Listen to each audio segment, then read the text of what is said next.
Ladies and gentlemen, welcome back to the Spoke Show. I got my guest here, Matt Loughead. What's going on, Matt? We're talking about house shit here. House stuff never ends. Yeah, what's the most recent project you've been working on? Nothing really on the house at the moment. Did the garden, got all that situated. Yeah, so outside stuff, mowing, been breaking my mower. So in the same day, I ran over my hose, chopped a big hole in it. Ooh. Then within 10 minutes, hit this little stump I never hit before. Bent my mower blades all to hell. So couldn't even mow the whole yard. Had to fix the hose. Had to fix the blades. Damn. So I fixed all that shit, and then it's a week or two later, I caught the clutch cable for my mower on my fence and ripped out the clutch cable. So now I'm waiting on that to fix that. It's it never ends. Wow. Damn. Yeah, the trials and tribulations of lawn care, I'll tell you what. You learn stuff, so yeah. Whatever. I guess I'm learning shit. Oh yeah, big time, man. We did a bunch of shit for the house right before the wedding, planted a bunch of plants and stuff. And now at this point, a bunch of random shit's growing in and around things. Yep. And I don't know what is what. Yep. And yep. I know Conway studied that shit in college, so I was half tempted to ask him. But then I kept getting hit with these ads for that Picture This app where you just take a photo of the leaf. I use that. I use that all the time. That thing fucking rules. So Laura figured out you can use that on mushrooms. Really? Yep. It works on every plant. That's very good to know. Very good to know. When we first moved in, I had morels galore. And I didn't even know what the fuck they were. I was just trying to look it up. And I was oh, this shit's a delicacy in some places. Fuck. Yeah, so go ahead. Morels. Now I know what you mean. You used to have morals. I thought you meant you had morals about your house and how you treated it. You mean morels. Yeah, now I know what you mean. You can't cut that one out. That's gold. That's perfect. Yeah, I don't think I've ever heard anyone else talk about them, so I never knew.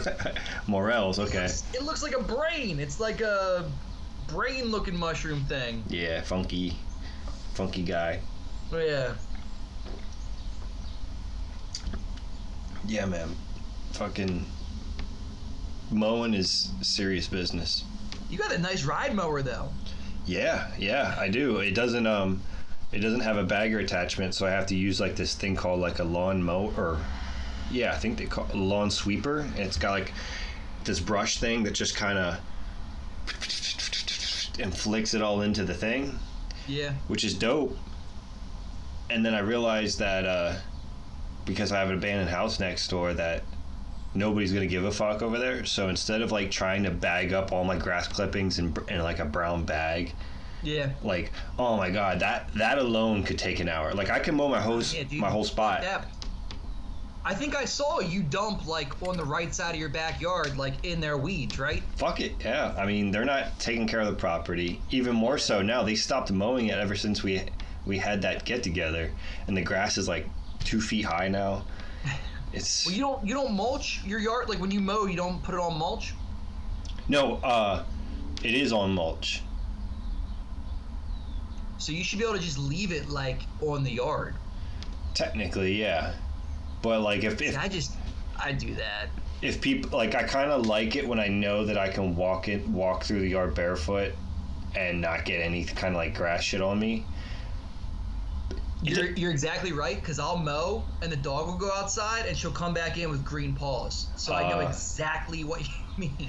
The thing is I never do that in my backyard. I just sometimes like the option to. I'm thinking down the road, later tonight maybe we'll have a fire and, get down a little bit. But yeah, Leanne's uncle was telling me about that too, especially in the spring, to leave the grass trimmings for, replenishing the lawn. It helps fertilize the grass, the compost. I don't know, some compost, something or other. I'm just fucking lazy because I'd have to empty my bag literally at least a dozen times. Right. Front in the backyard, at least full. I have a push mower, but probably a dozen times for the whole yard. Right. Yeah, with the lawn sweeper, I'd say probably like 6 to 8 times. Yeah.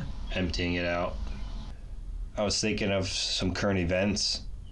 Did you watch the Simple Session Best Trick? The best trick. Yeah, Boyd won that, right? All right. Yeah, so it was totally Boyd Hilder truck driver into like a Smith 180, and I think that's what won the whole thing. Yeah, that's what it was. Bjarke, Colin Vraniak, Jackman. What a name, Jackman. Yeah. So, okay. I wanted to use this as a moment to talk about Simple Session in general. Whatever you feel like shooting shit about. But one thing I just noticed off the bat, I didn't know Anthony Perrin was on Kink. Was that kind of recent? Did he just have he had some kind of edit come out recently, I thought. I don't know if there was like a welcome video or anything. Yeah. But I was binging the Federal YouTube page before this, and he had a Federal Pro video like a year ago. Oh, never mind. Yeah. Oh, this is a different. I'm watching one from the Freedom BMX YouTube channel. Is that what you're watching? I'm just searching on YouTube. Okay, gotcha. It's like this. It's like the same shit I just watched, just a different angle. That dude with the green hair was sick. Oh, you know what I just saw from Anthony Perrin? It was his Vans part. That's what I just saw. Oh shit, I don't know if I saw that yet. Simone did a Vans edit like a month ago. That's what I was thinking of. Oh really? Damn. Yeah. We can pull it up if you want.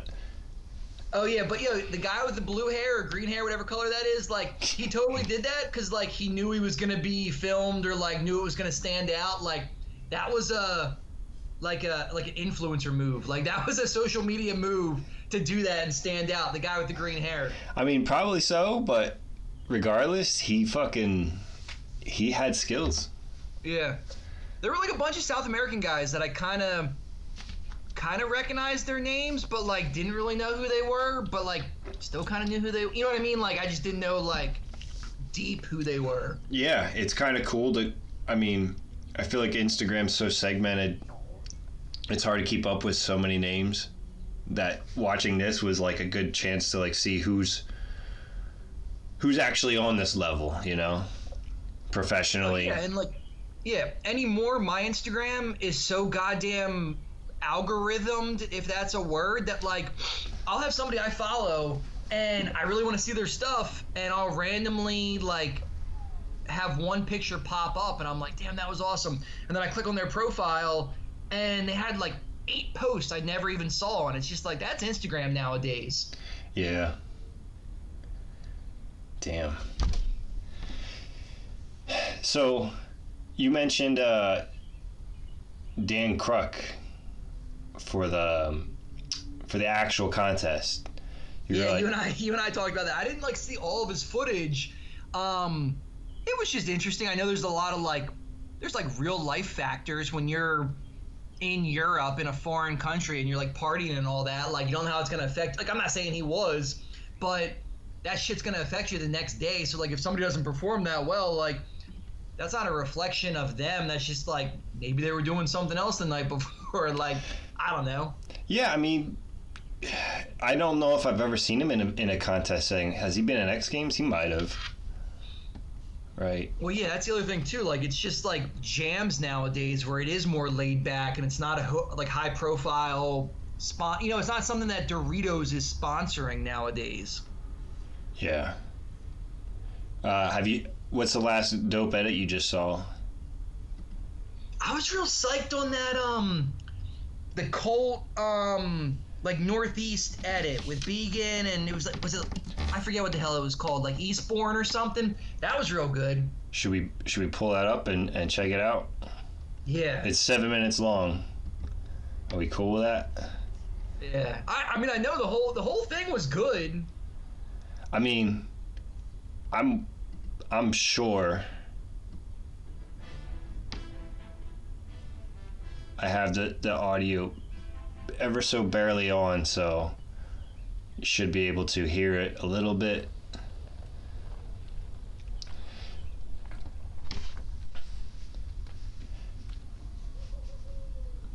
I keep looking over here, but really I can look right straight at the camera and still see what I'm recording. I don't know why I'm looking at mine playing on the other freaking screen. Yeah.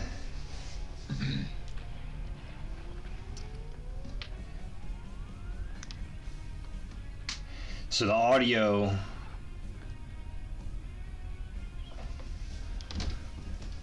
it's like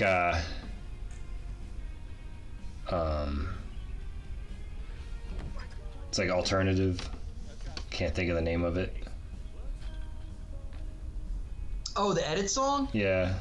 I like whatever it is. I have mine like basically turned off right now.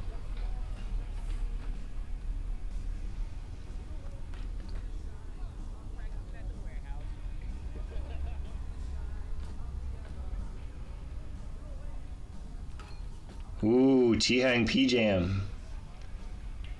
What? Was that a fakey peg jam?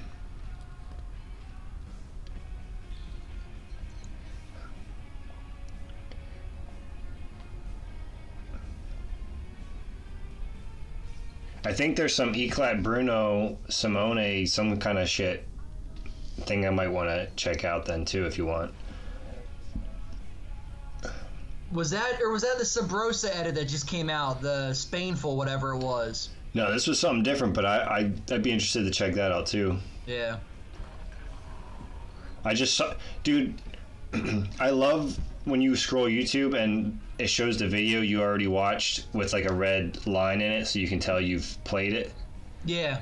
I'll go to like bike companies' YouTubes and I'm like, oh my god, there's like 7 videos of decent shit that I'd be interested in that I haven't watched yet. I just did that with the Federal YouTube today. Their stuff's always real solid. They remind me of like a Shadow or a Sabrosa with like their quality and what they decide to put out. And it's not just like, it's not like Instagram B-roll. Like they're putting out something refined. Yeah, you really got to give some credit to Rich Forn, Mm-hmm. While we watch the Cold video and Peach is killing it. I mean, seriously, Rich Forn is a mastermind. I don't know what to call it.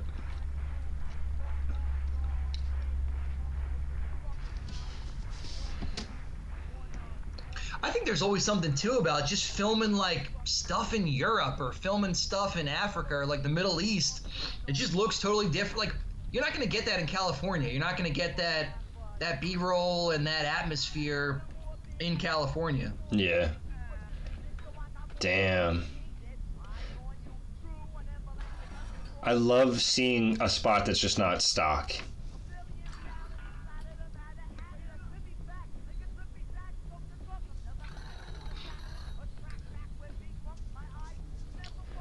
Oh shit.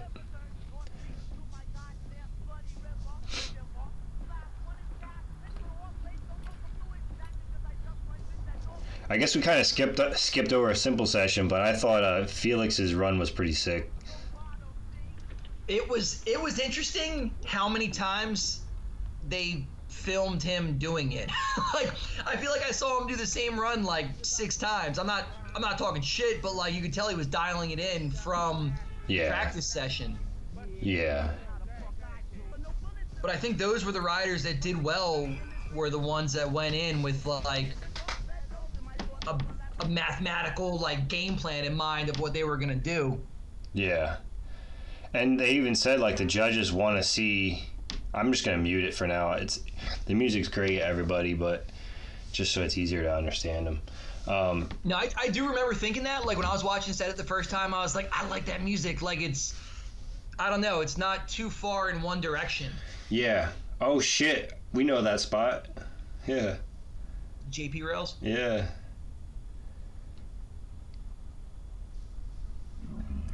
You can't go wrong with Began and Chase, I'll tell you that. Yeah, that's a good mix for sure. Dang. Beacon did some flat rail trick recently, and I was like, oh my god, he's so close to this trick I have imagined in my head that no one's done yet. He's like right there. He's gonna do it. Him or Garrett. He's probably done it, and it's just like not clean enough or hasn't come out yet. Yeah, maybe I should ask him. Dang.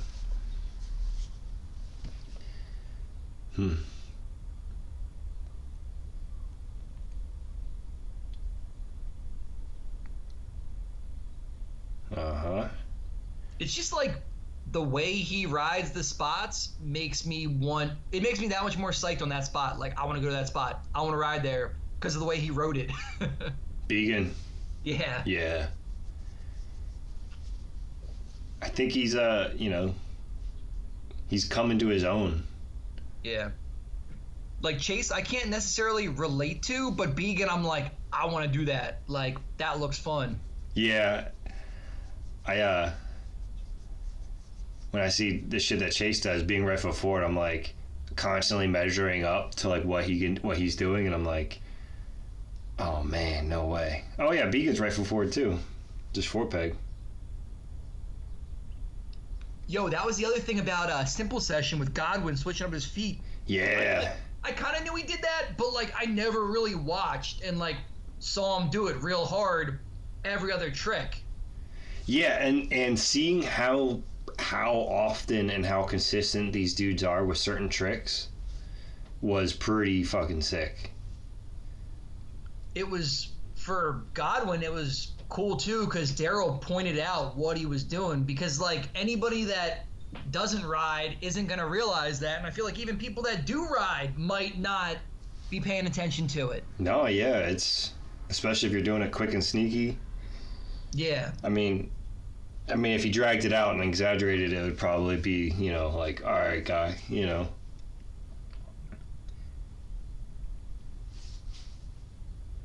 Fire. There were a lot of spots in this edit that, for as old as the spot looks, I'm surprised I've never seen the spot before. If that makes, like, I'm not saying I've seen every spot, or I'm not saying anything like that, but like that looks like an old spot that's been around. Right. It's kind of surprising that like I don't remember seeing that spot. Like it's one of those spots that no one ever hit, kind of thing. Yeah, like maybe it's out there somewhere. Like I don't know if it's in a big DVD or like an obscure edit, but I didn't recognize that spot. Yeah. Nice. Cool. Oh, you know what I wanted to show you then? I'm still getting used to this format, so I don't even know how to quite handle transitioning from thing to thing, but we agree that was pretty good. I wanted to show, do you follow Fly Bike's YouTube at all? Not their YouTube, but something just came out, like the Proton bike or something. Is that what you're talking about? Their bike box, dude. Their bike box? Yeah. So they just dropped the video for it. I'm gonna play here. It's only 30 seconds. Oh, I did see that. It's like recyclable or something, or biodegradable. No plastic at all. Yeah. I'm like, you know what? That's pretty fucking tight. Like, it takes a lot of thought to get those pieces out. It's like simple, but it takes a lot of thought. I didn't watch it. Now I'm curious. Yeah, we got it playing right now. Plastic free. Oh, they spell recyclable different too. Very cool. I just feel like Fly Bikes is really doing a good job, and I wanted to give him a shout out. But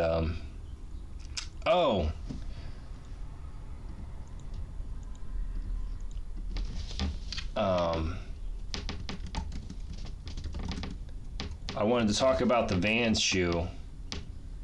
Oh yeah. So we've had plans to do a podcast episode for a while now, and one of the subjects we wanted to talk about was the signature slip-ons and how unimpressed we were with such a lack of footwear, and I was ready to like pull up websites and cite references and be like, what the fuck is going on? Like, this is embarrassing that we really don't have anything. And then this new shoe comes out, and I'm kind of excited about it, cause oh yeah. so the you know how Adidas has been like stepping into BMX recently? Yep. So I was on their site checking their shoes out, and they have a pair of shoes that's like not too bad, but it's like $160. That's so much money. So these new Vans that just came out are $85. All right, that's still kind of expensive, but when you're comparing it to those $160 shoes, it's like I could get 2 pairs of these and get that much more time out of it. So yeah, and like here's where I'm coming from. Like I'll spend $160 on a pair of footwear, but it's got to depend on what I'm doing. Like if I'm putting my foot in my back tire, I don't want to be putting an $80 shoe in my back tire to wear down the tread. You gotta learn how to do the skid out so you don't have to put your foot in there. I guess I'm not like stylish enough. I don't know. You don't have to be stylish to do that. I know what you mean though, and sometimes it's just way easier to jam your foot in your back wheel than try to do anything else. Yeah. They got all kinds of shoes, even like rock climbing shoes. I didn't know 510 made climbing shoes. Cause that's like another thing. Like I have hiking boots, I have climbing shoes, I have work boots, I have everything, and yeah, it's just like the BMX shoes. It's like I don't know. That's what I've gone through the most out of everything. So maybe that's why I'm the most critical. So check these out. $165. They kind of look a little weird. Like I'm stoked that Adidas is doing stuff, but for $165 and that's what it looks like. Is that a BMX shoe or is that like a mountain bike shoe? It says trail cross mountain bike, and obviously everybody knows that mountain bike people have money because their bikes cost a bunch of money. But and I'm looking at that. It's got like the built-in moisture sock. Like I'm thinking about something I can ride BMX in, leave them on, and then like go out and I don't know. Those things, in my opinion, look dorky. Like I don't want to wear them like out going. I don't know. Like a pair of half cabs you can go ride and then go out to like a brewery, or whatever, and like I don't. Right. I don't know. Now some of us like to bring 2 pairs of shoes on excursions, a pair of chillers and a pair of riders. Yeah. And I will swap out into the chillers after the session's over, because sometimes like after riding in a pair of shoes, no matter what they are, my feet just feel like weirdly clapped out or something. Mm-hmm. My Etnies, I have a pair of Etnies Muranos, and every time I put them on, I feel like I put the left foot on the right, like the right shoe on the left foot. Like there's so much resistance against the inside of my foot that I almost feel like the shoe's on backwards. Oh, but you ride in those, right? Yeah. See, you're gonna have that. That's like the thing. Like when I buy a brand new pair of shoes, if they feel awesome when I first put them on, fresh out of the box, they're chillers. They're not riding shoes. And I know that a riding shoe, like a half cab, you have to break in. And then like for me, my most recent pair of riding shoes, when they started to feel good, I knew they weren't as good for riding. Like I'll go to try to do like a foot jam, and my fork completely eats my foot. And I'm like, oh, well, these are too far gone. I don't know. I don't know if anybody else can relate to that or if that's just me, but... What size front tire you got? Like, whatever... I don't know if I have... I don't even remember. I think I have the Donna Street right now, so it's like 235. So a somewhat bigger tire. I'd say anything over 225 or bigger should be in the front. I mean, you can ride whatever tire you want, but... Well, here, I got an even better reference. Like, if you're doing any kind of, like, Unlucky or Ghost Feeble or Butcher Grind, if your toes go off the pedal and drag, like, for me, that means they're kind of getting to be too far gone. Like, any kind of pedal grind feels way better with a newer shoe because my toes aren't laying over and dragging on whatever I'm riding. Not bending over the pedal so much. Yeah. Right. Yeah. So like I got a pair. I think I told you a little while ago. I got the America. I think they're called the Pillars, and they felt amazing, fresh out of the box. Like they have a lot of features that I really like, but I don't want to ride in them, and I don't want to chance riding in them to find out I don't like riding in them and beat the shit out of them, and then like they look kind of busted. I don't know.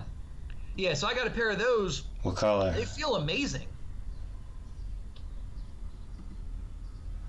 The last time I had a pair of Americas, they felt really well constructed, but the sole felt like a little bit too soft. Like it was like That's kind of how these are. Like a riding shoe, if I put on a new riding shoe and I walk in my driveway and I can feel, I'm sorry, not a riding shoe. If I put on a shoe that I'm thinking about riding in, and I walk out of my driveway, and if I can feel a piece of mulch or a piece of gravel under my foot, it's not going to be a good riding shoe. Like, I want that sole to be fucking hard, and because I know it's going to hold up and it's not going to get blown out. Princess and the Pea type shit. Yeah. So I was very interested in Americas. I was checking out ES, you know, that skate company. Yeah. I was checking every brand out. I'm not brand loyal to footwear, but when I saw these Vans, I was like, you know, I kind of wish they were other colors, but given the fact that they're probably like, let's go with a basic color to start. And then, yeah, they got the Peraza colorway, which I love Peraza, but that's just not that's not going to do it for me. Well, and, you know, I thought, you and I talked about this already, and I thought about what you said. And I said, like, I don't like that colorway. I want a black upper with a gum sole. Yeah. And if you're selling that shoe, you might be saying, hey, I want to throw this in a mall. And if somebody's just buying it for the Vans look, it's still going to sell, and they're never going to know the difference. Yep. So that was kind of how I thought about it. Like, I don't know, maybe a black upper with a gum sole wouldn't sell as well in a mall or like on PacSun's website. Even if this white part was black, I'd be so much more stoked on this. Dude, white soles, I look at them too hard and they get fucking dirty. Or like they get dirty just walking out of the house, and like you can't get that off. You know, like once you have that mud on there or that black scuff, like I don't know. And I'm not even like hyper into how my stuff looks, but like a white sole just looks destroyed. Yeah. You can clean them a little bit, but I don't want to ever have to clean my shoes. Dude, you took the words right out of my mouth. Like, before you were even done talking, I was like, I don't want to ever clean my shoes. I mean, I'd like to be able to set it and forget it. I mean, Yeah. So real quick, not to stroke any dicks. I just want to pull something up real quick on the Different Spokes YouTube. And I want to look up when I posted the original Shoecast with Mark. That was 2 years ago. Oh yeah, that was way back. Wasn't that like one of the very first episodes? Yeah, episode 9. And the fucked up part is I'm still using these shoes to ride in. If it will load. Got it on HD and shit. So the Maranas and these pair of Reeboks here, I'm still swapping back and forth in. You still riding those? Yeah, both of these. Damn, dude, that's crazy. And I mean, it's because I've like fallen off a little bit and haven't been riding. I hear you. But the Maranas look like completely club-footed now. They're completely demolished. Yeah. So the Reeboks, they're cup sole, but they're like thinner, and the way that they fit your foot right around like the front of your foot right here, it's nice and thin. It feels like I'm wearing mid tops, but I don't feel like I'm wearing clown shoes or like these big bulky like car slippers, you know, where you're just everything's, I mean, I don't know how to explain it, but like, well, you know what I was gonna say, like, you know, you're what, a head taller than me? You're at least, I don't know, 6 inches taller than me. I'm short. I can't wear fucking high top shoes. Like, they just, you know, there's a couple Vans like those, like, my legs are too short. Like, my pants get all, I don't know, not everybody can wear those. Now you, so these were like they look like high tops, but it's really just the tongue. They're mid tops. Okay, so it's like an optical. I'm thinking like, man, my pants are gonna be all jacked up wearing that. Yeah, but you're right though. I see your point. But like the materials, like the way it fits my foot, these shoes feel perfect. I wish there was more to the sole, similar to your Americas. Like, I wish there was a little bit more. I mean, these were random ass Reeboks that I got from some random ass spot in a mall that I've never been to before. Like, I just lucked out and copped them for like $50, and I was like pretty stoked that I got them for $50. As we saw, something for the actual intention is gonna run you, over $50. Oh yeah, for $50, dude. Anything that's not loud, like anything that's all black or whatever, I'll give them a shot just for $50. Yeah, exactly. I don't know, what, 30% cheaper than like the next option. Yeah, I mean, and honestly, like, because of the construction, like, I still like riding in them because I feel protected, but I still feel like not too bulky. But I do know that like I can't really put a foot down in those. The Maranas, I know that they do have that cushion at the end of the day. So, like, the Maranas ended up looking all fucked up from use, but the Reeboks, like, maintain their shape. So, I was gonna, like, impulse buy these. I should buy them, like, right now. The Vans 114s. I mean, I was ready to rake Vans over the coals before this shoe came out because I was so pissed that there wasn't anything that existed. You and I have been talking about that for the last like 7 years, dude. Like, I can't believe there's not a greater variety of mids or a greater variety of like just a more, I don't know, just a more well-built shoe. What are the new Etnies with the Velcro strap that came out a little bit ago? That Conway's had a few pairs of them. And they're not the number mid. No, they're not the number mid, but they're like the modern. They look like a mountain bike crossover, like a. Oh, you know the ones I'm talking about. Yeah. So I keep forgetting that I can look at the screen over here. Yeah, I know. I was doing the same thing on my other screen. That like MTB dude. Maybe I can do it by searching for it.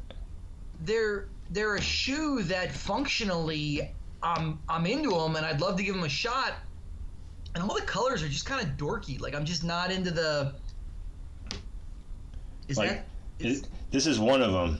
Like, I would agree. Like that black and gum. There you go. It's like. I thought they had one that came out with a Velcro strap. Oh, okay. Let me back it up. Like, they had it was like $110 or $120. Yeah, right here. That might be. Yeah, the Culvert. That's it. Yeah, so this was the other shoe similar to the Adidas one, where it's like, okay, here you go, something that's completely developed for what you want to do, but it costs this much. Yeah. Okay, that's $165. This jaunt is $85. I could get 2 pairs of these, literally. So, I mean, honestly, I think the Culvert mid looks a little bit nicer. Aesthetically, and the colors did get better. Like, I haven't seen those. I didn't realize they came out with new colors. The last time I saw them, they were just like, I don't know, just dorky colors. Yeah. Even that's a little much. Like, You're right. I don't need Christmas colors. Like, give me neutrals. Who fucking greenlit this colorway? Because it doesn't work if you ask me. Like. Well, and like, I have this thing about having 2 logos too close together. Like, I don't need an Etnies E with a strap that says Etnies within a ½ inch of it. Like, right. With my half cabs, I cut the one patch off the side. Yeah. Because I think it's fucking stupid to have the same patch on the side and the tongue. Like, what do you? You got a good point there. Like, I get it's like advertising and you want to get whatever, marketing, whatever you want to call it, but you don't need the same patch on a shoe 2 times. And, I mean, my opinion doesn't matter. Like, I mean, I know nobody cares, whatever you want to call it, but I don't know. I don't like that. Yeah, while we're on the subject of it, I have this tree seat that I love. I got a brown one, and the rubber actually, it's not worth pulling up, but like the rubber that is for the pivotal hole. Yeah. It says tree in black letters, but the rubber is brown. Or the tree letters were white or something. Whatever it was a contrasting color, and I didn't like it. And I took like a razor blade, and I like carefully like sliced it off the seat. And I was like, I know the seat kind of looks butchered when you get close to it, but low key, this is so aesthetically, this is how I want my bike to look, and it's no disrespect to anybody. I don't know if you can see this. I literally bought this grandma sewing tool specifically to stitch rip the patches off half cabs. Oh, nice, dude. So you stick that little point in there and you tear all the stitches out, and then the patch comes off. Oh, I'm aware. You got a better seam ripper than I have. Well, you know, it's kind of funny. My mom gave me one years ago, and it was like 2 inches long, and it's like made for women's hands, and I could barely even hold it. That's what I got. And I was like, this isn't cutting it. Yeah. So I went on Amazon, and I found this like man one, and I got that, and it's way easier to hold. Yeah, I gotta get one of those too. Fuck. I think I got a 3-pack. And I gave one to my mom, and I gave one to my mother-in-law, and then I kept one. Oh, nice. You're spreading the love. That's good. Now, they're probably like, yo, why'd you give me this giant man hand stitch ripper? They're probably loving it. They're like, this thing's so nice and large. I always wanted to get a pair of shoes that had that Vans bottom. I haven't had a chance to check out this Vans bottom yet. Oh, the BMX sole? Yeah, because everything it was on before was of no interest to me. Probably you as well. Like the slip-ons, the low tops. It's like, I'm not fucking with that shit. Everything else was like bright colors, or it was like, what do you call the NASCAR flag you wave at the end? Like a freaking checkered flag? Checker. Like, just shoes that, I'm never going to wear those. Or the Vans classic high tops, which to each their own, but those do not appeal to me one fucking bit. Yeah. So, yeah, I'm probably going to buy these later tonight. And see what the fuck is up. It seems like it's been about 2 years. I should definitely upgrade my shit. I might take one of these photos and Photoshop it to look like how I wish it looked, just for the sake of like the podcast. Yo, have you ever seen that Instagram account where the guy photoshops the shoes? Skate Shoe Dreams, dude. Yeah, his stuff is wild. His stuff looks good. Yeah, I'm gonna pull him up right now because he's worth a shout out. I don't know how he does it, because it seems like it looks perfect. It almost seems like he's... Oh, wow. See? Yep. Leave it to skate companies to have a silhouette that's like, oh, that's perfect for BMX. You know? And, like, I would buy those. Like, I know I said, like, I don't want colors too brighter. I want neutral colors. Like, I can get down with green and brown. Like, just keep it more neutral. Exactly.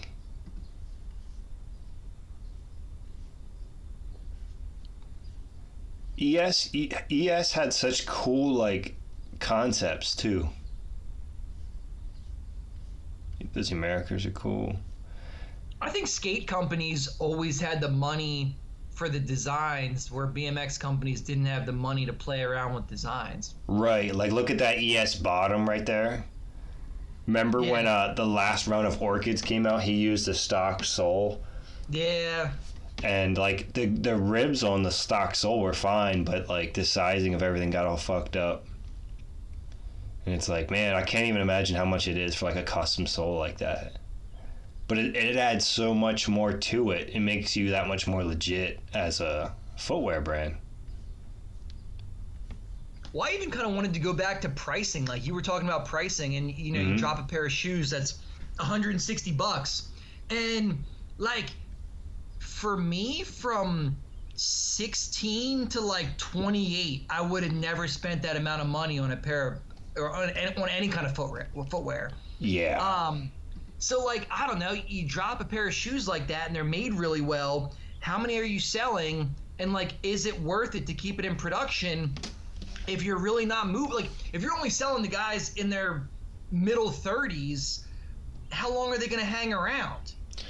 Yeah, that brings me back to some shit I was thinking about with the Vans thing. It's like, you have the skate market, which is huge. You have this bike market, which is small, but the bike market is similar to the skate market. So it's like we'll just lean towards skate because the bike shit's kind of like an afterthought because they're just gonna follow the skate trend anyway. It's almost like they never really felt like they needed to cater to us because we're basically almost skateboarding according to like a general person. Bike riding might as well be skateboarding. And like, I don't know enough about the mechanics of skateboarding and moving your feet and the shape of the footwear that you want, but it seems like companies orient themselves towards skateboarding or mountain biking, and BMX falls in the middle. Yeah. And it's does that, you know, and they drop a BMX style shoe, and does that orient more closely to a skate shoe or a mountain bike shoe? And you're still not ultimately getting a BMX shoe per se. You're getting something that's halfway between BMX and one polar side or the other. Mm-hmm. And bike riders themselves are going to be across the spectrum of what they actually want, but you and I just happen to want the same thing. Well, I want to know how many, I'm sure somebody in the industry can explain this, and it's like you and I have talked about this a ton of times, how many signature shoes or how many shoes are truly what the rider wants and what the company goes to the rider and says, this is what we want to put out, put your mark on it. Mm-hmm. Oh, yeah. Okay. Yeah. Okay. I mean, you and I have talked constantly about like lows and slip-ons, and it's like again, somebody in the industry chime in, educate me. I don't know what I'm talking about. I don't believe that like Dennis Anderson and Courage Adams are doing the stuff they do in fucking slip-ons. I mean, they might be doing it just because they're going to try and catch a check, and that's about it. That's what I should have said. That's how I should have worded it. Are they choosing to do that? We're like, if I'm doing an athletic sport, I want to wear like athletic footwear. You know, you play football, you play soccer, you wear cleats, you rock climb, you wear climbing shoes, you hike, you wear boots. Like, I want to wear something that's built for that. Right. Like, slip-ons aren't built for BMX. Slip-ons are built for chilling and going to a brewery. Like, they're, I don't know. I mean, it's nice to have like a next level tier sole on a slip-on. Like, I'm not gonna complain. Like, I have a pair of you know, are you familiar with the Ultra Boost from Adidas? I think I've seen them. They have like this cushion in them that's actually pretty dope. I have a pair of slides that have the same cushion in them. They're fucking sweet, you know. It's like, yeah, I wouldn't mind having a pair of slip-ons that have like a built-up sole, but I'm still not gonna ride in them. It's only gonna take one foot jam whip to the ankle for me to not like completely regret wearing fucking slip-ons or lows when I'm riding. Yeah, exactly. Like the there's like a pressure point in the side of my foot now, like right below my ankle. I don't know if it's always been there, but from dinging the cranks off of your foot, like on a bunny hop 3, yeah, it's like it hurts, and then the pain keeps going afterwards, like a pressure point.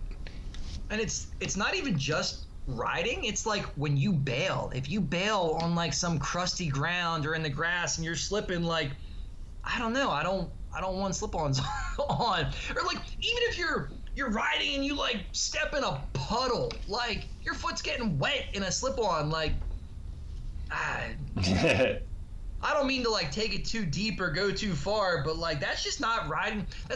A slip-on is not athletic footwear. Right. It's a slap in the face. It's disrespectful. You know, at face value, it feels disrespectful to as a bike rider. You know, you're like, you really think that that's what we need? It's like, I'm all for people getting paid, though. You know.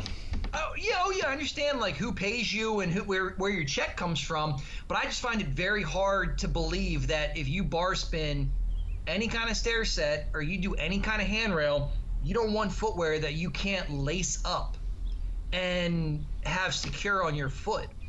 Yeah, I noticed a difference in my shoes when I always kind of like lace them just normal or whatever, but then the one day I kind of like tugged them a little bit snugger, and I was like, oh, like it's not there was like this little bit of slide going on in the back of my heel that I didn't even notice before, and I'm like, oh, this feels like way more secure. Like if I had to jump and spring like a cat and try and put my feet out, it's everything feels like it's kind of, it almost feels like you're more stable. So when I lace my riding shoes up, I'm going to war. Like I can, I'm gonna ride my bike. I'm gonna run from the cops. I'm gonna do anything, and those shoes are like fully molded to my foot, strapped on there. Like when I lace up my riding shoes, I can't take them off without untying them. Like they're on there. Yeah. Because I'm doing athletic stuff. Like I want footwear that's gonna perform with my body. Mm-hmm. Yeah. So do you ever watch the 9 Club? You ever heard of it? That's the skateboard like podcast something or other. Yeah. Yeah, I know what you're talking about. So Sheckler was on recently, like 10 days ago. Mm-hmm. And he explained why they called it the Marana. Yeah. He said, because if you don't like me, you still might like my shoe. Oh, well, dude, like that's like frame BMX companies not putting the rider's name on a frame, because if they drop that rider, they can keep the frame. Wow. Savage. Yeah. Savage. Wow. But I have it pulled up here. I don't know why. I thought it was an interesting thing to do. But he brought up the shoes. He puts a lot of thought into the footwear, man. It was kind of cool to hear him talk about this shit. And he said he was skating big gaps and he wanted a shoe that could handle, a big drop. Like straight up, that was like the point of the Marana. And I guess what Roberts is holding right there, that other shoe, is there's like a new shoe coming out. Hopefully they make a mid-top, because I'll definitely scoop it up and, wear that against the Vans style 114, because you need one to push against the other so you can compare and contrast, I feel like. Yeah. It's got like a little bit more rubber on the side edge there. Oh, and he put creases in the bottom right there, I guess, so when you bend, you're not creasing the shoe as much. The rubber's bending around, like he was explaining. It sounded pretty cool, but yeah. Well, yeah, it's great when you're one of the, I don't know, I'm just pulling numbers out of thin air, but like you're one of the top 10 most recognizable skaters in the entire world, and you get to design a shoe from the ground up. Yeah. And like you're not at the mercy of your sponsor. You get to call the shots and think of all that stuff. Yeah, it's interesting that like A, he got to call the shots, and B, they didn't like literally put his name to it, because remember, shout out to Aaron Ross, that he's number mid. Like what happened to that shoe? Oh yeah. I thought they couldn't sell enough of those things. The colors were a little off the wall. Like, I think they could have gone with more mainstream colors and kept those around for longer. But, like, I'll talk about that shoe until the day I died. Like, that was, like, my shoe. Like, I wore those for years. I was happy with everything. They always felt good. And they stopped making them. So, I don't know. I did kind of want to, like, slightly go back to, you have Sheckler, who's designed this shoe from the ground up. Yeah. And then it appears that in BMX, when it comes to a shoe, you have the same phenomenon as like, okay, here's this frame, we're going to give you a signature colorway. We'll let you pick out the color. Mm-hmm. And that's all the rider gets. So you have these shoes where it's like, okay, we'll let you pick out what laces go in here, but like everything else we picked already. And I don't know, it's like that's what seems to happen with BMX shoes. Yeah.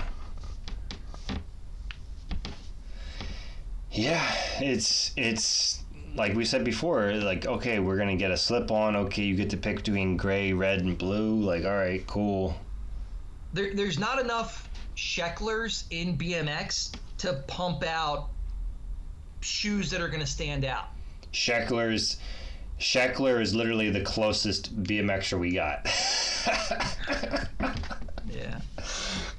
Like there's so many amazing bike riders. Like just watching Simple Session alone, BMX is boiling over with talent and with awesome personalities, interesting people, but yet we can't get, like Nigel got a signature Nike because he got it as a celebrity and not as a bike rider. Exactly. Yeah, he got it because of like, I'm not, whatever, however you want to calibrate this, your Instagram followers might carry more weight than your skill. I'm not saying that about him, but in today's world, that could get you farther than what you actually do. Yeah, I mean, it's just like, and even his shoe, he didn't get to actually pick anything. He just got a colorway too. Yeah. You know, so hopefully, we get some more people getting some footwear going. I know that there's like those other companies. There's that one that it's like Fade Footwear. Man, so if you want to go down the Fade rabbit hole, dude, I wanted to like Fade, and I like what they're about, and I like what they're putting out, and they put out a shoe that's so functional, it's like anti-functional. Like, I mean, you want to talk about moon boots? I had one pair that I got for free, and I think I wanted to like them a lot more than I really liked them. Yeah. And I took them, and I really wanted to like them. And then when they started to sell in America, I bought a pair, and I tried wearing them, and I was like, I can't even feel my pedals in these things. Like, I can't even, I don't know, they're just too over engineered. But if you're a third world country putting out a shoe that's got to perform and do a lot of stuff, it's probably a great option. For the price and how they're built and what they do, I think they're over-engineered for what I'm only speaking for myself. Like, it's too much for me. The sole's too thick, and I don't know. Yeah, I'm checking out the Daily Grind one, and it's like, for me personally, I would give these a shot, but what's telling me not to give it a shot is no ventilation. Yeah, and maybe they're looking at it as, oh, we're a third world country, it rains here, and this is going to keep you dry. Maybe they're designing that differently than if you were in a drier place. Mm-hmm. But it was just something where it felt like I took strips of plywood and attached them to my feet and then stood on my pedals. They were that firm. They were that overbuilt. Wow. Yeah, it seems like they're like one tweak away from being really, really nice. They got the right ideas. Maybe they'll come up. It's reminiscent. They remind me of like orchids. They remind me of when orchids were doing well. Mm-hmm. I don't know how PC I have to be when I'm talking about different companies and when I'm like, I'm not bashing anybody. But yeah, I don't know. It's too. You have the slip-ons and the lows on one end of the spectrum, and then you have the fades on the other end of the spectrum, where it's like, fuck, it goes back to the whole work boots prank call from back in the day. Like, that's what they remind me of, the work boots. Oh, man. I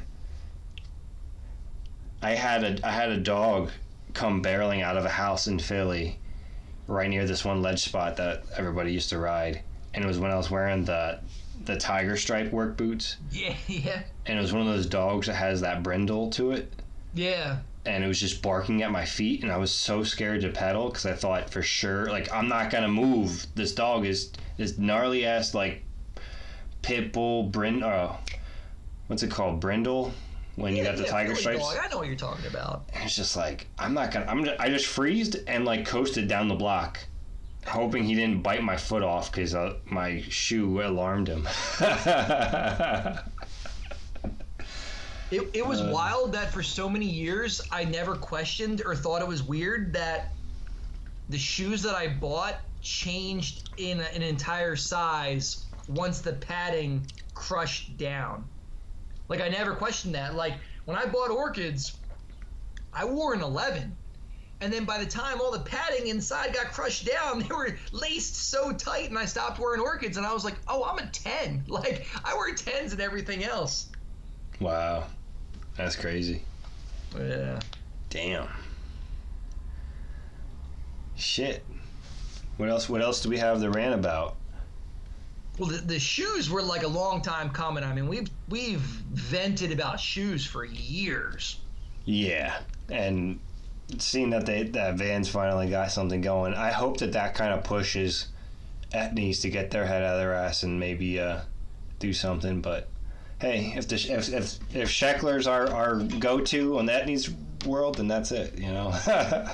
Yeah, I mean, I kind of still want to like revisit the price point. Like, we were talking about that. Like, I have like my hiking boots. I'll spend $300 on hiking boots. I know they're gonna last 5 to 7 years. I've never had riding shoes last even close. You know, like, I'm happy if I get a year out of riding shoes. So I'm always thinking about, like, okay, if I spent $100 on a pair of riding shoes and they lasted a year, that was $3.50 a day I spent on, or whatever the math is. That's what I spent on those shoes. And you know, that math is wrong. You know what I'm trying to say? Mm-hmm. You divide, like, right. I butchered the math, but you divide like what you paid on how long they lasted, and it's like, okay, I spent that much per day, and that's what I'm always trying to think about. Yeah, I was gonna go get them, but I don't know if it's even necessary. I have a pair. Have you ever heard of the Vans Ultra range? Yeah, I think I have. So I don't know what that's marketing.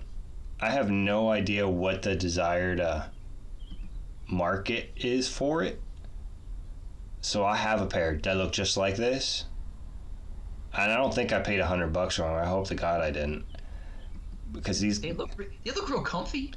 Well, here's the thing, dude. I bought them, and they felt blown out within the first month. Now, let me add the caveat that I work from home. So how are these going to feel blown out in a month when I'm barely wearing shoes at all? Like, they were comfy, but it was like just minimal comfy. And for that price, when you're teetering 3 digits like that, like, and and that back loop right there, ripped off on one of mine. Oh, that was like my highlight of that shoe. Is I'm thinking like, ooh, I really want that to pull my shoe on and off. I love the loops. I love them, except for the fact that it ripped off, and it's like, what the fuck was this? Like, I mean, so basically, you know, I want to make sure that I'm giving an unbiased view on the Vans thing. I'm not up their ass, and I'm not against them, you know. Well, it's not like we have a whole pool of companies to talk about. We're referencing like 4 or 5 shoes, and it's because you don't have this crazy prevalence. It's like you kind of do sound like you're harping on one company or picking on one company per se, and it's because you don't have a lot to compare to. Yeah, especially now. Like, Low-Tech's gone, Orchid's gone. If the Low-Tech Mike Aiken shoe, like, if one of these other shoe brands picked up the Low-Tech Mike Aiken shoe and remade it, like, it would instantly be like, it would instantly be a hit. But like, what is a hit? This is a good question. What does a hit product mean in BMX, honestly?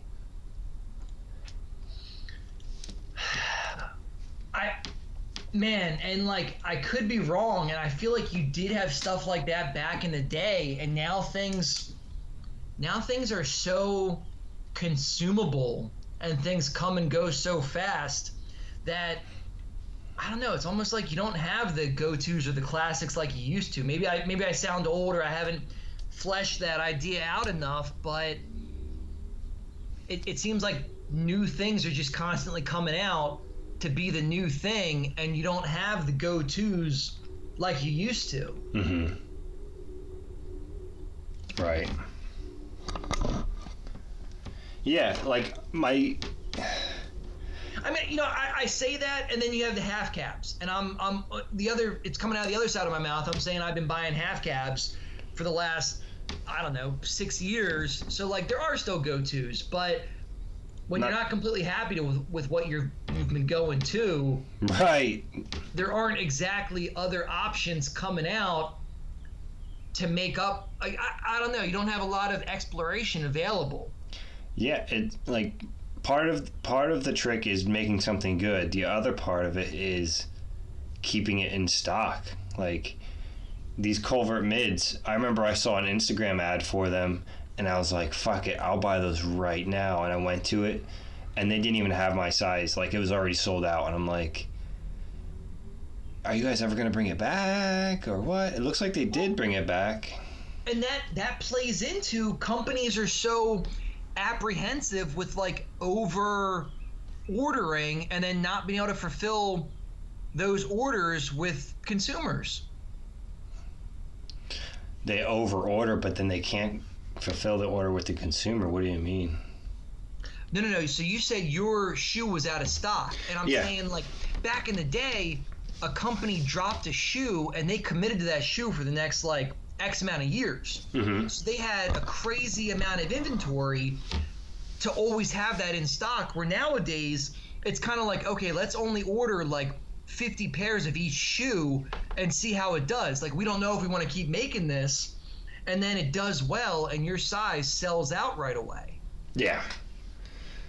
It's like womp womp. Yeah. What can we do? Oh, dude, believe me, I'm like the most common shoe size and the most common waistband size. So like, my shit is always sold out. Oh man. Shit.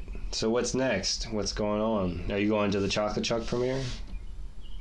Nah, I don't know. I have like a tough time getting my ass down to Philly. It's like, it's probably, I don't know, an hour and 15 minutes for me, and it's just like, I don't know. I got other shit going on.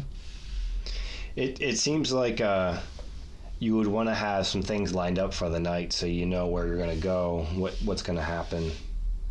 Oh yeah, it's almost like you'd want to go down there and know you're gonna stay down there.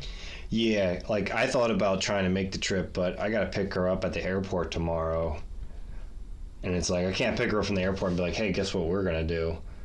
Yep. We're gonna go to Philly this weekend, because her friend, or her cousin, actually is in the hospital. He kind of ate shit on a motorcycle and had like broke his pelvis, and so we're gonna go visit him Saturday, and you know, it's important to be there for him. And yeah.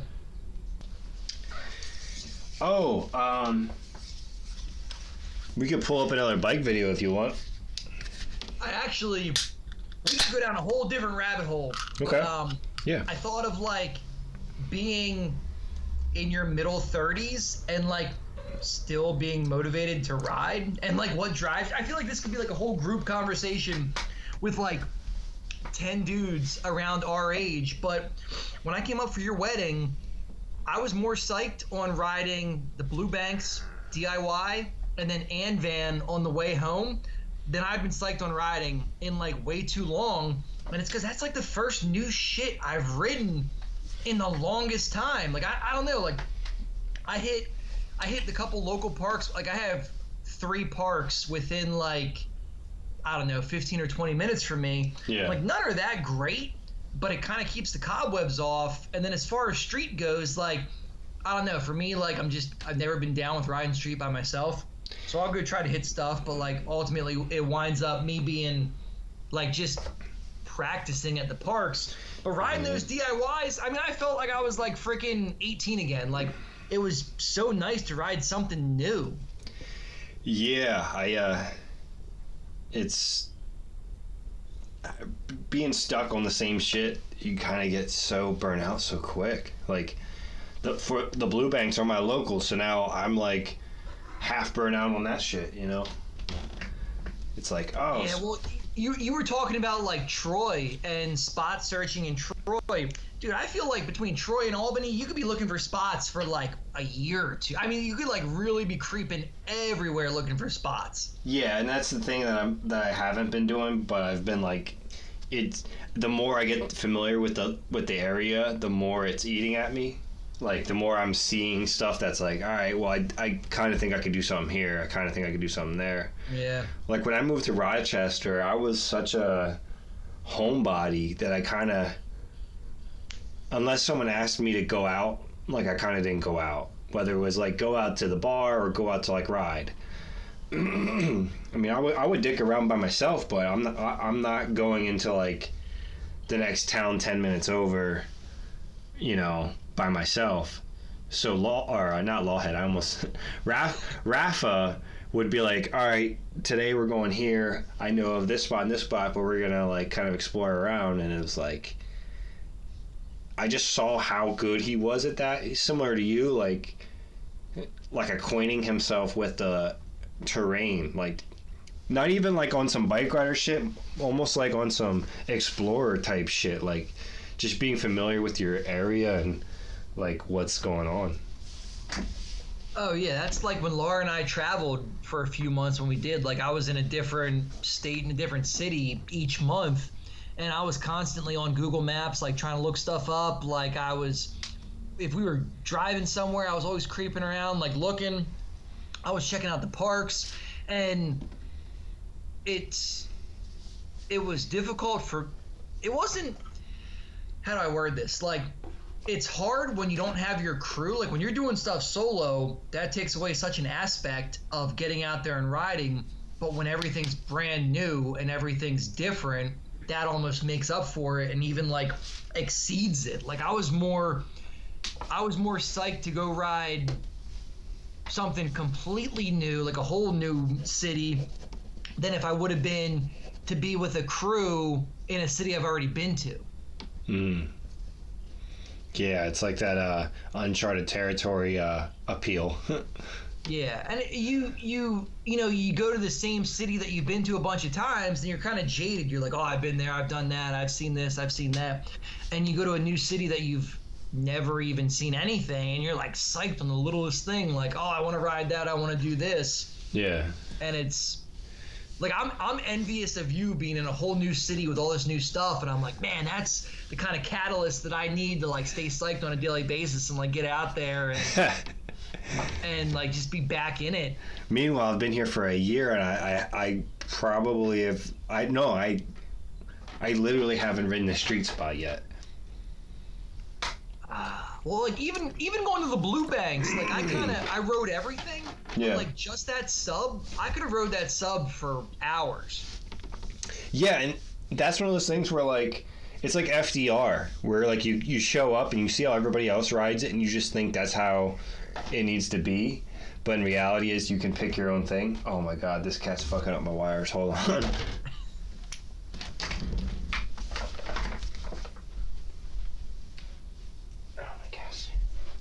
Oh my gosh. Oh my gosh. Look at this little baby. Look at this little girl. Look. Oh. Yep. All right. You're cute, but we gotta close that up. Can't be having the felines chewing on dongles, you know what I mean? Yeah, right. Those things are expensive. Remember that quarter I sent you a little bit ago, and it's at that random skate shop. It's not even a skate shop. It's like some fake beach surf shop, right, in the absolute middle of nowhere. And somebody built a quarter in front of their building as part of like the skate shop. Yeah, I'm gonna go hit that next weekend. Oh, so it's only one. What? You never ended up hitting it at all? No, we actually got, so the weekend I said I was going to go, it rained all freaking weekend, so we didn't go. Okay. But we're going to go, in a couple weekends, and it's like I'm so stoked on just riding something I've never done, and it's like not a big deal, but it's just that drive that isn't always there with stuff that you've seen for years. Yeah. Part of me is like, completely amazed at how good Mark Burnett is for the sake of like come on, what are you doing? All right, what are you doing? Like I haven't even wrote with him yet or anything. I haven't even talked to him yet. I was thinking about reaching out to him like this week, but I'm like, I don't know. I'm always like scared to approach people, I guess. But it amazes me how good he is and how good he stays, given the fact of like I don't know where he is or what he does, but it seems like he just rides the Blue Banks a lot of the times. Well, yeah, and like I'm not saying this applies to him, but like there's people that just thrive with the familiar. Like they want to go to the same park every day. They want to be in a familiar. Like you think about, I don't know, Whammo might be an example. Like they say he doesn't leave Long Island. And the stuff he's doing is awesome. Well, I think that's what my point was when I'm bringing up Burnett was like, it seems kind of like he keeps what he wants dialed, and then when the spot when he comes across what he wants, he's able to do what he needs to. Yep. And so now like riding the Blue Bangs over and over again, it's like, all right, what do I want to hold on to? Like I'm not riding every week, I'm not riding every day. Like, I mean, I'm trying to get exercise, trying to get my heart rate up. Oh, dude. So do you use a fitness tracker or anything? That's something we could bring up. I have the Footstep tracker Apple app, whatever the hell it is, that tracks my steps. Yeah. I got the watch, but my heart rate.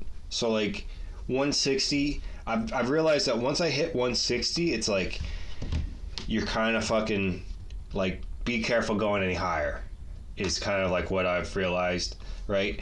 And last time I rode, my heart was beating out of my chest, but I didn't physically feel like I'm exhausted or anything. I was like psyched to ride, like so psyched to ride that I kept like going back and like no one was there, so I kept going back and forth, like hitting the rail, doing the manual, hit the rail, try a foot jam whip, fail, hit the rail, try this, keep coming back and forth, and it was like no, you need to pause and catch your fucking breath. You are way too turn up right now with your heart rate. Because like, remember when you were a kid and you would get too turned like that, and like you'd get like that burning feeling in your lungs because you just like geeked out and just rode like way too hard in like the first 20 minutes? I don't know if you... I had that happen one time real bad. I can never remember. Union had a contest that Paul Horan put on, like, I almost want to say it was like Bone Death. It was something like, I mean, this is like 15 years, like way back. And I rode in that contest, and yeah, like that was the only time I ever really had that, like, where I couldn't catch my breath. Mm-hmm. Damn. Yeah, it's a little scary. Where you're just like, fuck, I gotta stop, I gotta catch my breath. My muscles feel fine, but I really gotta stop. And my watch even tells me, like, oh, your cardio sucks, you're a fat ass. I mean, not in those words, but yeah. My VO2 max or whatever it is, I don't even know fully what it means, but it tells me that my shit's below average, and I'm like, yeah, I work from home and I don't really get out that much, so I gotta step it up to kind of... Yep. Oh, it's tough sitting all day, and you're like, oh man, my hips fucking hurt, but all I do is sit all day, and it's like, yeah, like, I don't know. I've been there because I worked from home for 5 months and just sat all day. Yeah, and like, it's only because of the wedding that we started like figuring out how to like handle working from home, because we both wanted to like not be fat for the wedding. I gained 40 pounds right off the bat getting the house, so I was trying to bounce that back. She was trying to get as thin as she possibly could, and I kept telling her, I'm like, you're gonna shrink away, you don't need to do that.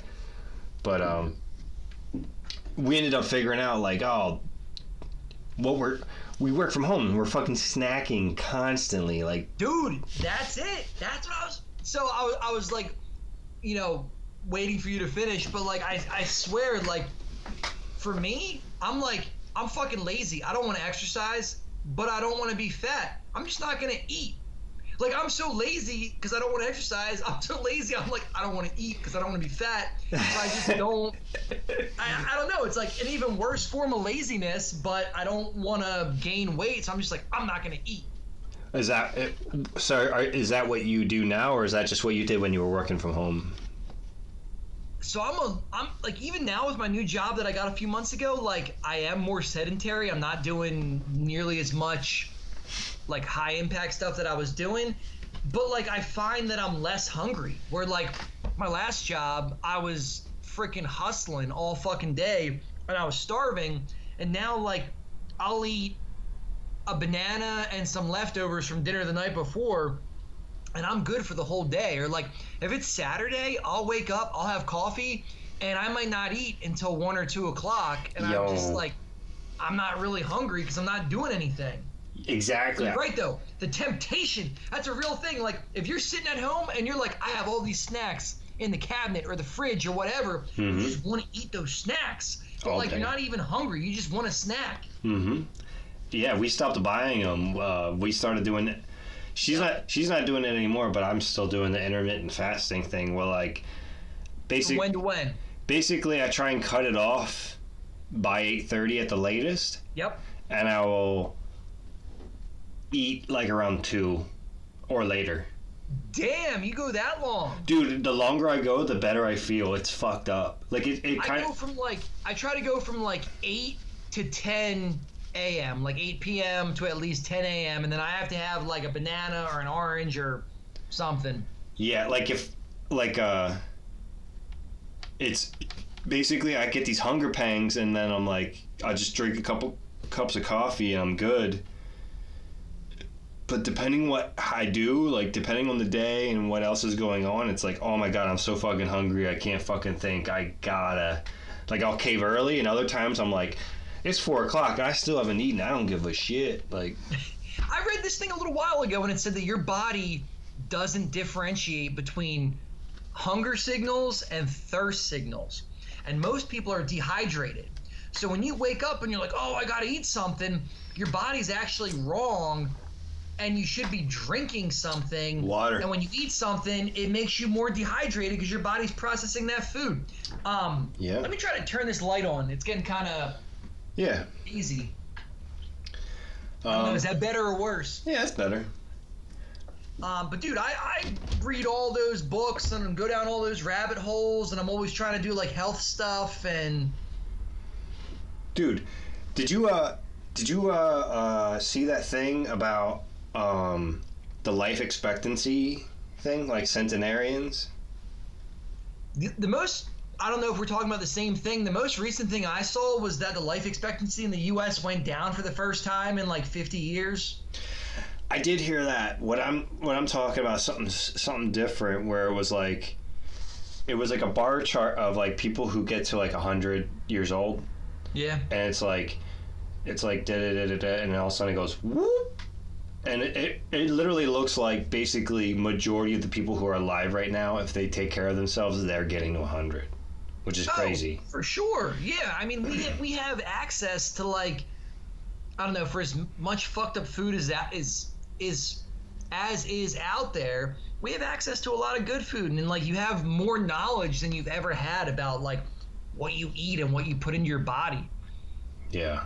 It's like you and I both love drinking, but at the same time, we also like keeping the fucking wheels on the bus, you know? Oh yeah. Like if you're, like drinking obviously is not healthy. It's toxin. It's poisonous stuff that you're putting into your body. So you got to try to do as much as you can to compensate for that. Yeah, I did a workout before this podcast. You know, not a good one, but something. Yeah.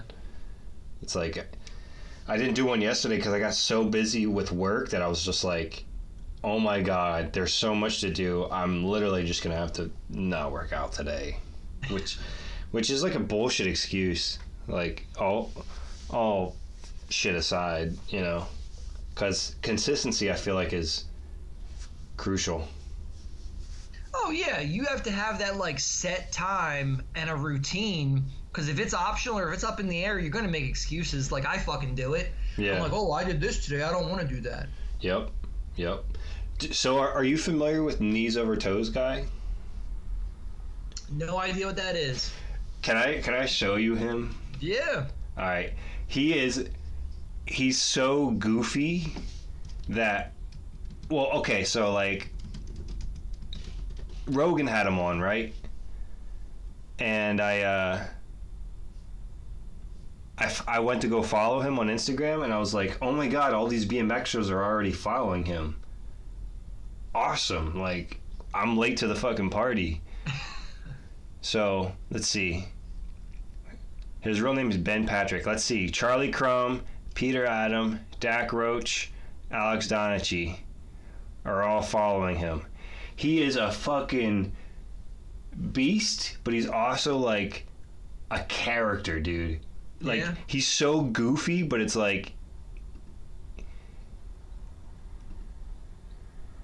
bolt lifted weights with his feet. Like, so he's pioneering this whole knees over toes thing, and it's legit. Like, I've done it a little bit, and I'm already feeling more stable in my knee. Like, in the Dan Deal podcast, I was telling him about how I fucked up my front leg's knee, my front foot's knee, to where the point where, like, you know when you stand on a bike, here, let me get in front, like, when you stand on a bike and you have your feet, and your feet are basically bracing your weight, like, my knee was so weak that I couldn't figure out where that level was, because, like, I kept babying it so much that I couldn't feel like that stable, perfect north, or whatever you want to call it. Yeah. My boat always It's felt like tilting. XY axis. Yeah, my shit was all fucked up because I couldn't ever feel like I could put enough pressure on that knee to feel good. Like, I could fake it and go ride and do manual 180s and do tricks, but it's like, and it would almost look exactly like how I already ride, but I know how I felt when I was doing it, and the whole time I was basically doing it with one leg. Shout out to that guy from GT. But if you know what I mean, like, it feels like you don't have that man, dude. I know I've bitched about my knee so much and on like a lot of episodes, but it's so fucked up and dark when you go to pedal and like you feel like that pain, and like immediately, like, whether or not you want to push through that pain or not, there's no gas there. It's gone. Well, and a human knee is an awful design. Like, think about, most people have more weight from their waist up than their waist down, and then you have this really complex moving part at their knee with, you know, all these ligaments, and all the weight is above that. That's a shitty design. Like, it's a design that's bound to fail. Check this out. So he's doing some crazy shit here with using a weight and like another weight, but I'll do this on like a step in the house and do this whole like you step down step up thing, and you don't realize how unstable your knee is until you try that. So this dude graduated high school and like wanted to be a pro basketball player, but his knees were so fucked up he couldn't, and he ended up rehabbing his shit to the point now where he's dunking on people left and right. I have heard of this guy. Now that you're saying all this, it does sound familiar. Yeah, I mean, he's kooky. He's hilarious because he's just so like animated with all of his bullshit. But at the end of the day, that's how you get views. At the end of the day, man, like, he's not selling snake oil. Yeah. He's legitimately like, oh, this thing like going backwards and shit. Oh, I've seen that before. So Leanne and I got like a nice bike. I don't know if you saw it in the house when you were here, the indoor bike. But I'll pedal it forward and then I'll pedal it backward while I watch like bike videos on the TV. Yeah. And my idea, like, I don't have a sled, so like I'm trying to imitate this whole walking backwards thing with running the bike backwards. I know it's not exact muscle groups, but it's close. I gotta start dragging shit in the backyard, I guess, but I don't want to kill my grass. Oh, and then there's Go do it in the neighbor's grass at the bando. Yo, literally, I thought I have my eye on like this one part of the yard where I'm like, I could put trails there, I could drag weights back there. Like, I'm ready to, like, they're not even mowing the front lawn anymore. At this point, I feel like I might as well just like run amok over there. Like, why not? Dude, we joked about it when Laura and I were up there. If you guys bought that house, like, I'd come up and help you demo the house. Like, just fucking tear it down. You guys would have the property. Like, totally worth it. So they put a for sale sign up right after the Saturday shindig. I don't know. Yeah. And they want $80,000 for it. Yeah, you guys told us that. Which is hilarious because it just doesn't work out. I wonder, like, if you bought it, tore the house down, and then sold your house with the additional property, like, how that would increase the value of your house. Like, just tore it down and just and rolled it into the same property as what we have? Or, like, if you guys, it doesn't really apply to you. It might apply to, like, somebody buying, but, like, if you bought that lot, tore everything down, and built, like, a big-ass garage. And then when you sell your house, you say, like, here's our house and a big-ass garage. Does it add more than $80,000 worth of value to your house? Yeah. One of Land's relatives mentioned, like, knocking it down, building a fresh house on it, renting out this house that we live in and living over there and yada yada. But yeah.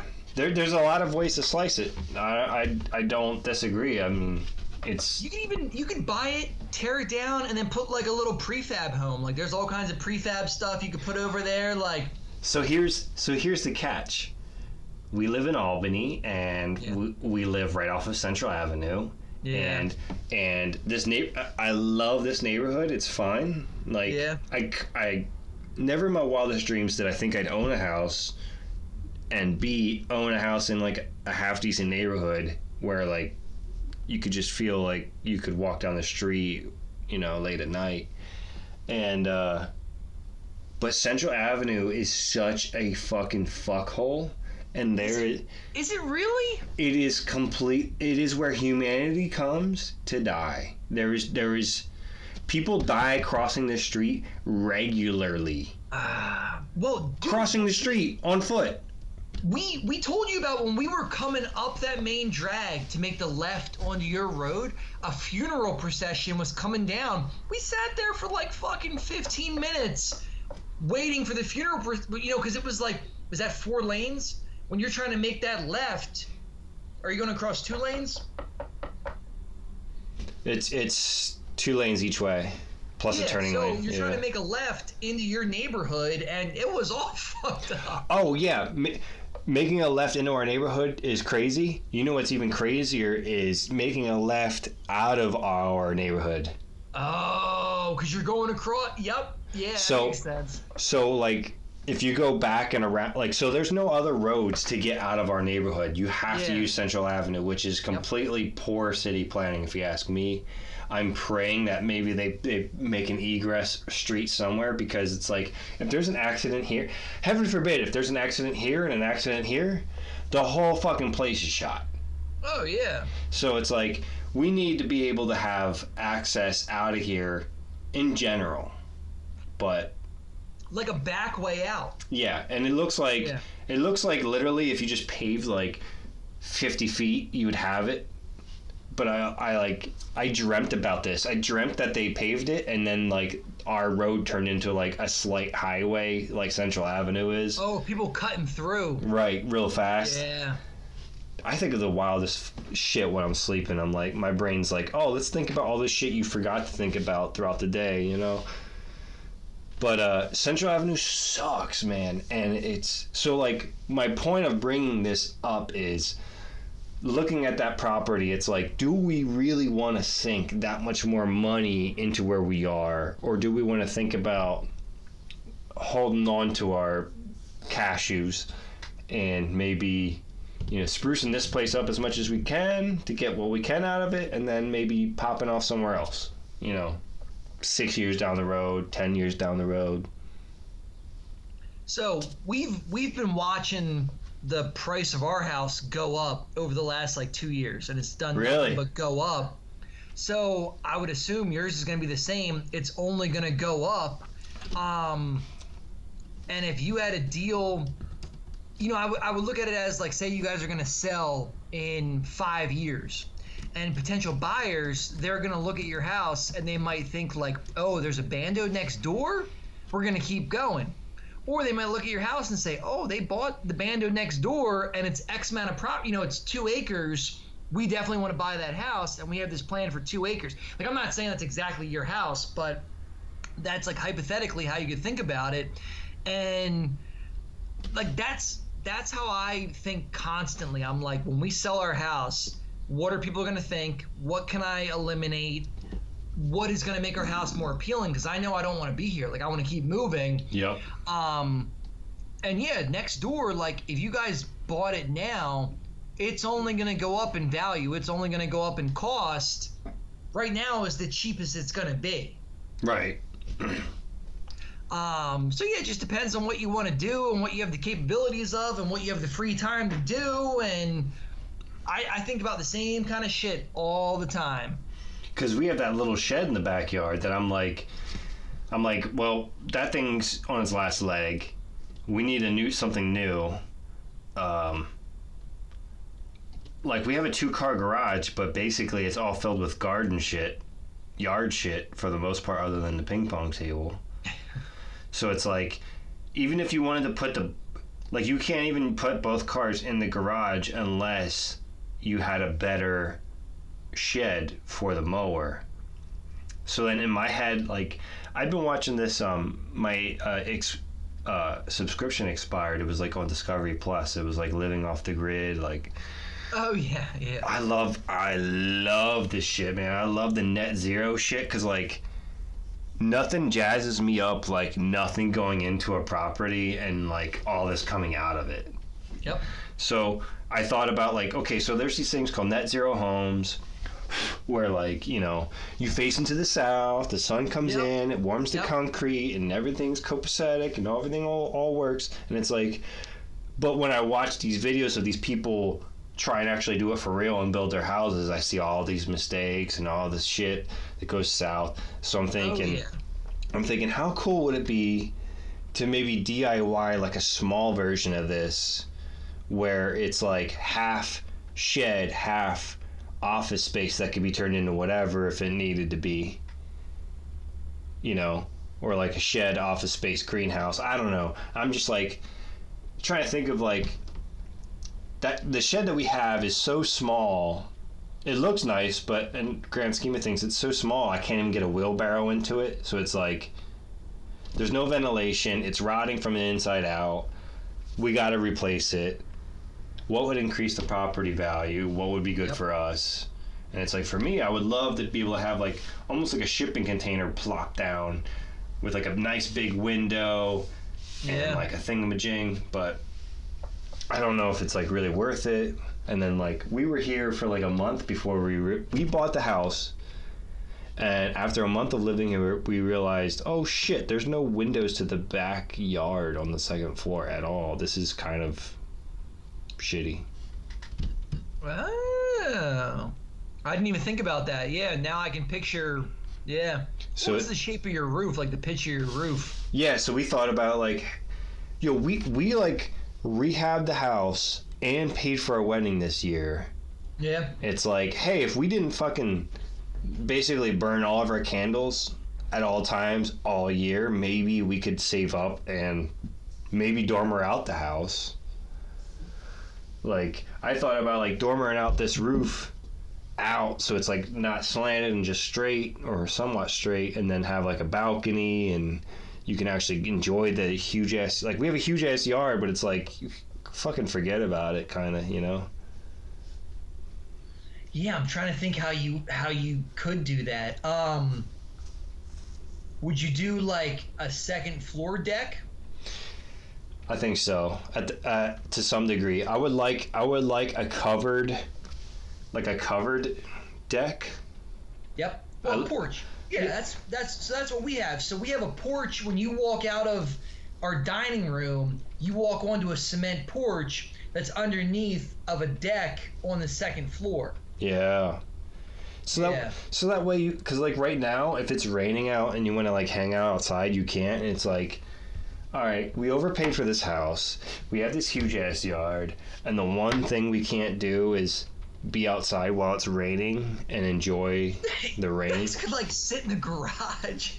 I'm not being funny. I'm saying like you No, can yeah. open both garage doors and sit out there at least. Yes, you're absolutely right, and I have done that a little bit, and I enjoy it. I like it, but it's like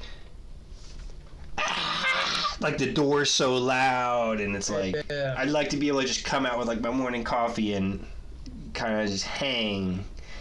Maybe it's petty, maybe it's not, but I feel like in the grand scheme of things of like what you want in the house, somewhere where you can hang out and enjoy a rain, it's kind of up there for me, I guess. So what somebody did for our house at some point is we have the porch with the deck above it, and then under the like rafters of the deck, they took corrugated steel and they pitched it away from the house, and there's a gutter underneath the deck with a downspout that comes down. Wow. So yeah, we can be outside and there's no water coming through the deck onto the porch because of that corrugated roof up there. So yeah, we have what you're talking about. That's very sick. That's awesome that they thought of that. When was your house built? 1948.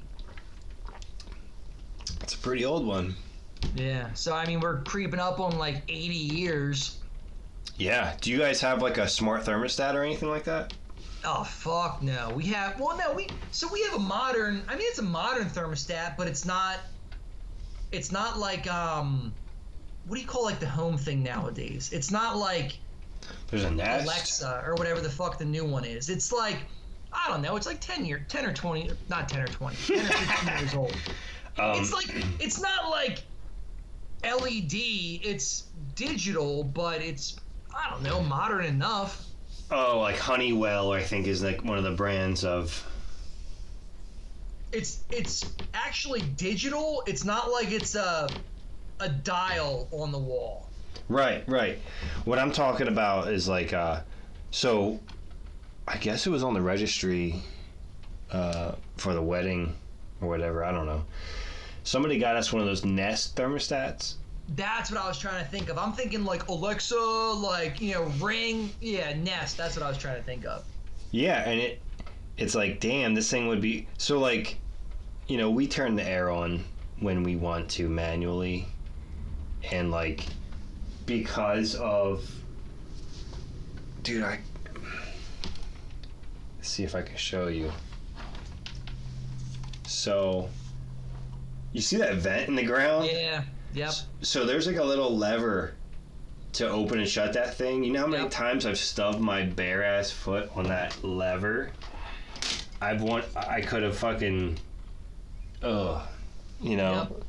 But the air doesn't come through upstairs correctly. Like it's so hot. Like her room, her office doesn't even get air at all. She has to have an air conditioner. My room has that one vent at least. Because cold air doesn't rise, it lays on the floor. Do you guys have an AC unit outside? Or like where's your like unit? Yeah, the unit's out in the backyard, but it's like you can tell that like that thing ain't gonna last that much longer. Like that's gonna be probably the first big investment we make is replacing that. Yep. But so we have the condenser thing in the backyard, and then our actual like unit, whatever the hell it's called, is in the attic. And it takes up like the whole goddamn attic. Like it's gigantic. And all of our vents are in the ceiling because cold air drops.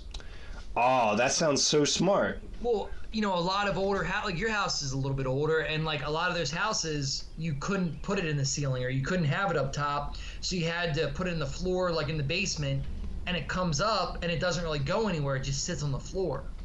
Yep. That's so like however the house is designed or whatever, like generally speaking, the downstairs stays cool throughout the day. Yeah. But because of our offices up here, like this wall right here, like the sun is shining straight up on this wall while I'm working like past 12. Yep. And like I'll get a headache and I'm like not sure why. I'm like, I think the fucking sun is shining through this wall so hard that I'm like getting exposed to some sort of radiation or whatever. I don't know. Yeah. I don't know enough about this shit, but I know I kind of don't feel good when I'm up here and the sun's on the other side of that wall beaming right at me. Yeah. Well, both of our houses were built before AC even existed. So they never really thought about how AC was going to work with one of our houses. Mm-hmm. Use a bunch of asbestos and all that other fucked up shit. We have asbestos siding, yeah, on the top half of the house. I wish there was a picture of this app for like asbestos. You know, you could just take a picture of it and it's like, yep, you fucked. Yo, the printer's looking pretty hefty over there. Oh yeah, so it's not running right now because I didn't want to run it when nobody was home, but I got the whole setup. I've been killing it. Like I pretty much printed 24/7 like since I bought it. No way, really. Yeah. What do you think the learning curve was like from unboxing it till now? So assembling it was pretty wild. Like at the time, I feel like assembling it was like the hardest thing I've ever done in my whole life. Like, really? In hindsight, it wasn't that hard, but when you're doing it, so the instructions that you get, they're like half in English, and it's skipped, like the illustrations skip every other step. So like, you know, I would put something together, like I would do like step 3 and I would put something together and I would get to step 4 and I would realize that I put step 3 on backwards. Oh man. So I would take apart step 3 and then do step 4, and I mean, I was like kind of like a knucklehead about it a little bit. Like, I don't know, I could have done it better, but it took me like a whole weekend to put together. But in hindsight, if I built that same one again, I would do it in like a quarter of the time. It was just that figuring it out what I was doing. And then as far as printing goes, I learned something new like every week, like some new setting or something's different. And like you can always change all the settings. Like I'm trying to think where to even start. There's so many things you can freaking talk about. I mean, there's so many aspects of what affects it that like the ambient temperature in the room affects your print. Right. So like some people have little like plastic cages that go around their printer to keep that ambient temperature warmer in there to prevent the like warping or anything. Right. So have you had any issues with that? Like, I know it can be finicky with like heat and different filament colors and shit. Oh, it was interesting because like right off the bat, like you don't know anything about bed adhesion. So I printed for like a week or two and everything was great, and then all of a sudden my prints weren't sticking to the bed. So I'd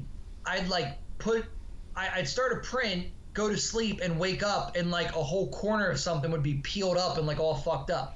So that was like a learning curve of like, okay, glue stick, hairspray, you know, whatever to keep something adhered to the bed. And then like my nozzle, I had a whole couple days of like my nozzle was getting clogged. And that's based on how fast the filament is, what's the word? The filament is thread through the nozzle, and like how fast the head prints. If it's going too slow, it'll clog. And that was like a whole multi-day learning curve. But I don't know, you know, you start doing something, and I have a ton of stuff that I've printed like 3 times and just like refined the print every time, or like I Google something and I figure out a new setting. But I mean, it's gone really, really well, I think. I mean, I think I've like fully embraced it, and it's something I want to do all the time. Yeah. Do you feel like do you feel it sounds like you do not feel overwhelmed by the learning curve of figuring it out and the software it sounds more so that you feel empowered that you have this new tool in your setup. Any issue that you might have is like quantifiable. So if you want to print something, and it's going to take like 2 days, you print it, and if you have an issue, you go back and you say like, okay, what caused this issue, and you change those settings, and then you try it again, and you typically remedy whatever went wrong. So I have, you can't really see it, so I have the printer over there, I have like materials right there, and then I have a whole second desk right here that you can't really see. But there's all kinds of stuff that, like, I mean, you and I have talked about it. Yeah. There's basically just databases online that when you're getting started, you go on those databases, whether it's Thingiverse, Odyssey, whatever it might be, and people have already started this stuff. And once they upload a print, you can either copy their print exactly or modify it right to whatever works for you. And I mean, it's like a wild whole community. There's like, it goes so deep. There's so much out there. The BMX aspect of it is just like at the surface compared to what you can do. There were a lot of like tool things, like battery holders, tool holders, stuff that I made right off the bat that you go online, you find those files, you type it in, it prints, and you're going. Like, somebody else already figured it out. Yeah. And that's been awesome. And you haven't had to be like, oh, like even though you're getting the print file from online, you haven't, like, outside of like the nozzle clogging and the adhesion to the table, it's pretty straightforward. Like, typically, so when you download a file, you have like all the settings for the printer, and then you have like a README file that says what that person did, and then you might have like a PDF of what they went through. Right. And typically what they're explaining, they're covering every kind of printer. So your printer might be like, I mean, if you want to compare it to cars, you might have a Honda or you might have a Ford, but they're talking about every kind of car. So you might want to go online and figure out like, okay, this is what I want to print. How's it going to be best for like a Honda? And then go from there. Right. Or it's a lot of trial and error on your own part when you're like at home doing things. Right. That's something that like I've been having fun doing, like putting everything together and like learning about it, and it's been pretty freaking crazy. You're like putting stuff together with like tweezers and like little tiny like it's just, I don't know, it's like Legos for adults. Do you feel like you have a superpower now of having a 3D printer? I feel like I would feel that way. Whoa, so like Laura could be like, man, I wish we had a chip clip, and like I could go upstairs and print a chip clip. Like, it sounds funny, but like my dad will like, he'll just like think of random like stuff. He'll be like, oh, can you print me a fishing lure? And I'm like, well, let me go online and see if I can print a fishing, and then you find all these designs and you make a fishing lure. Yeah. I don't really have a ton of stuff up here right now, but this is another thing. So this holds a battery, like a Milwaukee battery. Yeah. So basically that mounts on like the wall or on your workbench, and you can hold a battery in there. That's sick. I wish I had something like that. And what brand do you need? I don't know. So I had this leaf blower, and it was fine. I completely was stoked on it. It was just like a cheap battery operated one from Lowe's. And I ended up accidentally putting the battery pack in backwards and completely ruined the whole leaf blower. The battery pack was fine, but like I ruined the blower because I broke something inside that accepted the battery. So once I realized I broke the blower, I just started fucking spiking this thing into the ground because I was like, fuck this thing in a bag of chips. Like, just terrible design. Yep. Hell yeah, man. How many more of the pedal bodies do you have to go? So, since you fucked me all up and you wanted a back grind pedal, I gotta make 2 more. I thought I only had 1 more, but I gotta make 2 more. Why is that? Because I thought you did front pedal grinds. I mean, I will accept a grind side on the right foot as well. Oh, then, yeah, so I only have to make 1 more then. I'll make you a back pedal, grind side, and then they'll be done. And I already have the axle and all the hardware, so I'll put it together. I'm hopefully going to knock that out this weekend. That's sick. I'm looking forward to trying it. I'm also looking forward to working on some ledge dressing stuff. Nice. But hell yeah. Shit. Anything else you want to go over? Man, I'm fucking hungry. Right on, man. I'm ready to go eat something. Hell yeah, dude. It's been 2 hours, 20 minutes, man. You said Leanne's coming home tomorrow night? Yeah. Alright. I'm a bachelor all weekend, so I got nothing going on tomorrow, Saturday, Sunday, so. Nice. Yeah. Cool. I'll keep you posted. Hopefully we got some content out of this, not just us rambling and complaining. I mean, it's probably a little bit of both, but I think that'll be good. There's got to be other people that have the same complaints or the same thoughts that we do. Yeah, I think that's the main thing here. It's like, yeah, we're bitching and complaining, but it's like nobody's fucking talking about it. So yeah, let's step up. Somebody explain it to me that's not getting a paycheck from it. Like, just boom. I'm not even like putting somebody's feet to the fire, but like, help me understand why a pro BMX rider wants to put out a low shoe with leather laces.